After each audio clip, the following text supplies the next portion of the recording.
Good morning, everybody. It is Friday. Didn't really video anything yesterday. I was too busy running around trying to find a window. I don't even got time to go into how finicky windows are, especially when you don't want to. It's a pop-in window, so they're easier to install.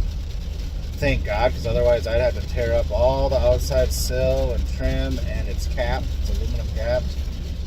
And to get new caps, not cool, because you can't bend them unless you got a machine. Anyways, this is a custom window. I was trying to avoid these people having to pay $200 plus just for the window. They just had one pane that was cracked. But it is what it is. And these people, oh my Jesus. Poor people, and this is why I don't really want to get into doing renting. Kind of even flips for that matter. It's a lot. See, the renting is great as like an investment, but don't think it's going to be good passive income. Maybe if you have a multi-family complex and you're kind of a slumlord, you can maybe make some money off of it. But otherwise, the initial loan and fix-up prices that you're going to pay, it's going to take forever to start actually making the profit. And that's until something goes sideways and you got to pay $5,000 for a fix. And then how many months of rent is that till you make a profit again? But it's good to hold your money in property because it doesn't lose value like everything else is right now. So, I mean, that's what it is good for. If you got it, or you know what I mean? And it's good for having someone else paying your mortgage. As far as passive income, where you don't really got to do much, and you keep bringing in money, good luck. You know, that's all I got to say. Some people can pull it off, but I work with a lot of rentals, and I don't really see much money making. Now, I mean, having someone pay off your mortgage is very secure loan, and you can get equity in there, and you can borrow on that asset and all that other stuff. I'm not totally comfortable doing that yet. I don't got that kind of money. And plus, I do kind of have this opinion that in the next 5-10 years, it don't matter how much money you're making. It ain't gonna matter one bit. Maybe making $200,000 a year, it ain't gonna matter. But so I go to this winter property, and I'm smelling something funny, and then I'm running around all morning trying to look for this window, trying to make it easier, just to get something to pop in there. I couldn't find anything. I get back, and then the wife is there, and she goes, "Did you see this?" And I'm like, "No," because the husband just like don't want to say a word to me. I don't know. He's just quiet. And but he was there. He's just quiet. But anyways, so she shows me the corner of their basement, and they got all the couches pulled back. Well, it's been raining like it is today for like a week now. You know, pretty hard at some points. So if you have any weak link in your house, foundation or just whatever, leaky window or siding or whatever, it's gonna show when it's raining this much. Or like overflowing gutter or whatever. So she's got this huge section of her downstairs living room. Carpet's wet and stinking. I'm like, when did you discover this? She's like, this morning. And she's like, it was from the rain like 2 days ago. And I'm like, that's new carpet. I hate to break it to you. It's past the point of drying out. So, to illustrate, you know, like if you leave your clothes in the washer for 2 days, and now they're stinking like mildew, you gotta rewash it. Same concept. Thing is that area had probably been kind of getting wet before, but they had couches over it. It didn't stink bad enough, and it didn't spread enough for them to feel it prior. So it was already mildewy. So that's why it stunk so bad, because it just made it bloom. You know what I mean? stuff that was already there. So I'm like, I hate to break it to you, but yeah, you got to get new carpet. So they're like, oh, and they're trying to rent this house out and move to another house that they're fixing up too. And they're starting to run into, they didn't know how much all this stuff was going to cost. And granted, me and like my carpet guy, we're very affordable, but it all adds up eventually. All these little things, they add up, and they're unexpected. In their head, they probably thought they were clever and accounted for everything. But you can't account for everything when you don't know anything about houses. And even when you do know something about houses, it's hard to account for stuff when there's still all their things in the house. You can't see everything. And it's too much stuff. You can't catch all the little hinges that need to be replaced, blah, blah, blah. So the story gets worse. I'm like, I'll try to find the source or see what's going on outside. And like, it could just be that the gutter is overflowing. And the husband's like, yeah, it does get clogged up and stuff like that. And it's a second story, so it's not easy to just go clean it out. You gotta put like a little screen in there or whatever. Anyways, I go outside. They got all brand new siding, gutters. All the windows are put in right. And they even have a pitch coming off their house. A little, declining off their house for the water to run away. In that corner, and they have a downspout in that corner. Everything looks totally good. No holes, no nothing. Except I see that they have pavers. It's gonna get loud. They have these patio pavers, right? Sorry about the audio with the rain. They have these patio pavers lining the hole outside of the house. I'm like, that's suspect. You don't usually do that. It's not a sidewalk, it's just pavers. So they're trying to stop something. And then the neighbor comes out because he sees there's a worker over there. Like, I look like a worker. And I'm looking at the house. Old dudes who work on stuff love that shit. So he comes moseying on over. And I'm like, yeah, looking for the leak.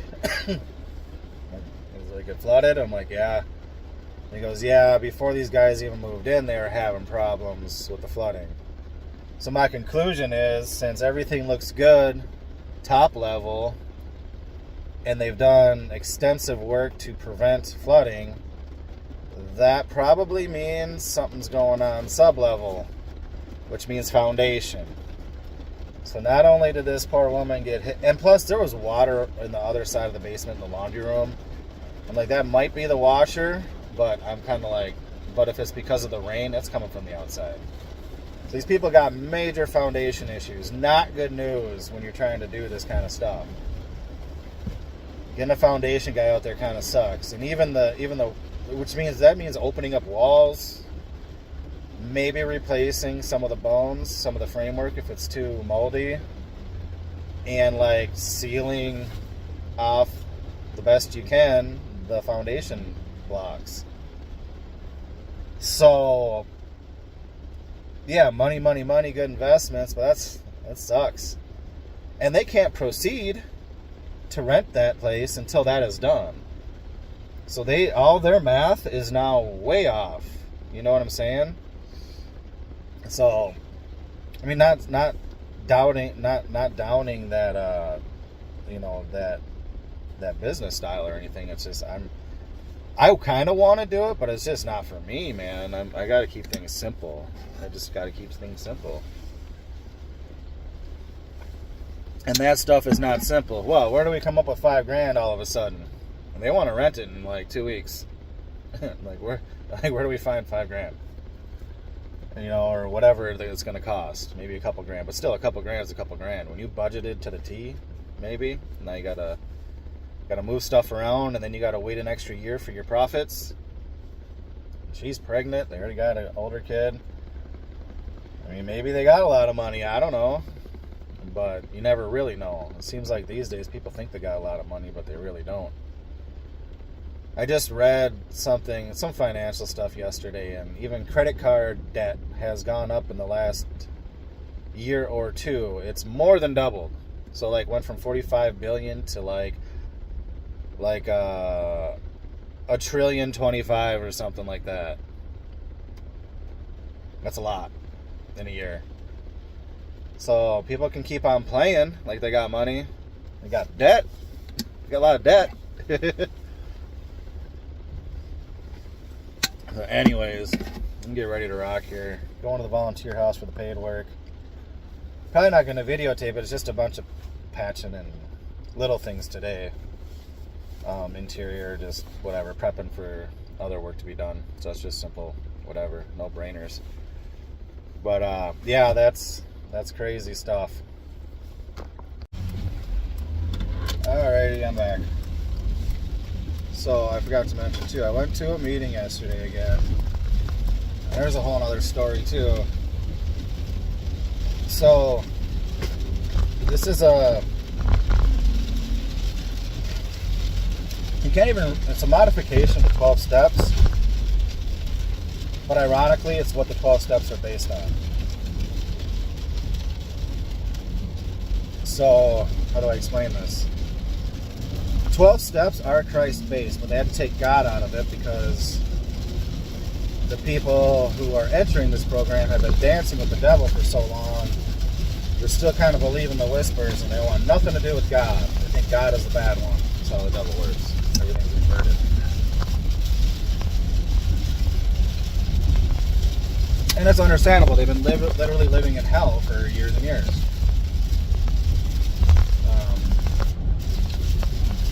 Trying to build their own paradise, they built their own hell.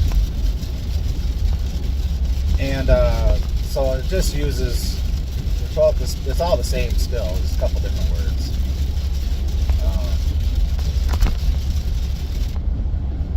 And so when I first started going to this meeting, when I first started, God, it's already been like a year. I didn't even notice. It's been a year already. I went to a couple of them, and it was just getting started, and I wanted to be a part of its growth. I went to like 3 of them, and I got busy, and I stopped going.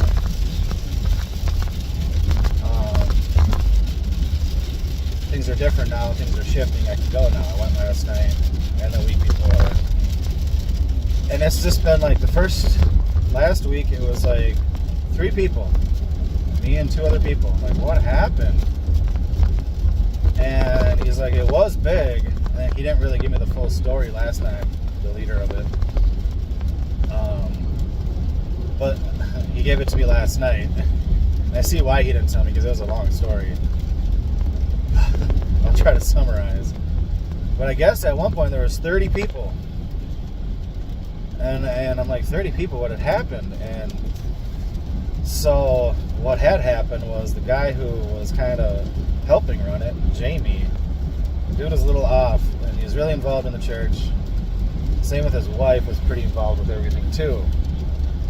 And I don't know if they had a meltdown, relapsed, both, but all of a sudden they did a 180 and like pretty much was accusing the church of being a cult. By the way, everything's a cult. Cult is culture. Nike wearers that wear it religiously are a cult. They do the same thing, buy the same stuff, put their heart money where they want. Blah blah blah. Cult. The word cult obviously has a bad connotation attached to it, but everything is cult. Everything is culture. But they're accusing them of being like, it's called the holiness movement. And I think their system of belief is once you're saved, you just no longer do any sin at all, and that's how it works. So they basically live like the Amish. Like the Amish are perfect too or something. And, which is unrealistic. That is not what the Bible teaches. That's why our church is non-denominational, because we just go off of what the teachings of Jesus was. It's a lot different than churches and religion. They don't always do that. Let's just put it that way. Let's just say Paul would be writing a letter to a lot of churches right now. That's a Christian joke. Anyway, so yeah, their belief is, once you're saved and you do your baptism thing and all those traditions, you just got to do you don't ever think bad thoughts or sin or do anything. And it's like, no, you just try to be more like Jesus. That's it. And you stay friends with Jesus, and you do your practices to stay in touch with Jesus and God.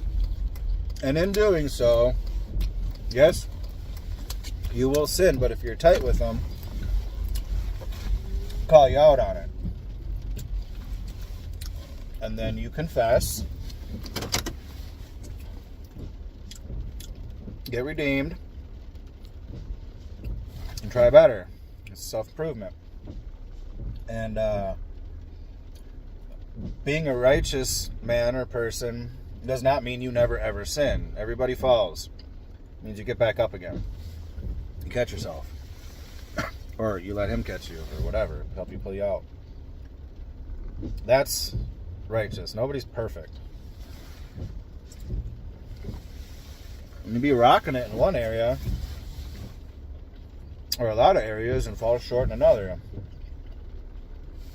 So the leader of this, there's a lot of stuff with the church, but his name is Andrew. He's kind of becoming my mentor. I never had a mentor before. At least not a good one. But he was even telling me stories like about a certain person, an adult when he was young or whatever. Everywhere he went, he was he'd be the first guy to help you fix your tire. Just almost Jesus-like, except really mean to the children. His children. And that's how he was raised. It's a family curse. You know, part of this whole following a Jesus thing is breaking generational curses. Like, my generational curse is obviously alcoholism. My grandpa died of liver, whatnot. I don't know how my other grandpa died. My mom and my dad drank, blah, blah, blah. It's passed down. I'm the one who, stopped. My kids won't see it. And blah, blah, blah. Anyways, back to my story.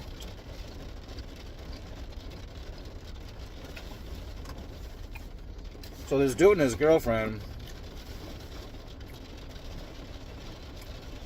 start sending emails and bad posts on social media, just talking trash about the whole thing. And did this long extended goodbye. Oh, we're leaving. Made a big scene about it. And I'm pretty much made the majority of the people view that group as toxic and stop coming. They just go to a different group. It's really sad. A lot of the people still go to the church.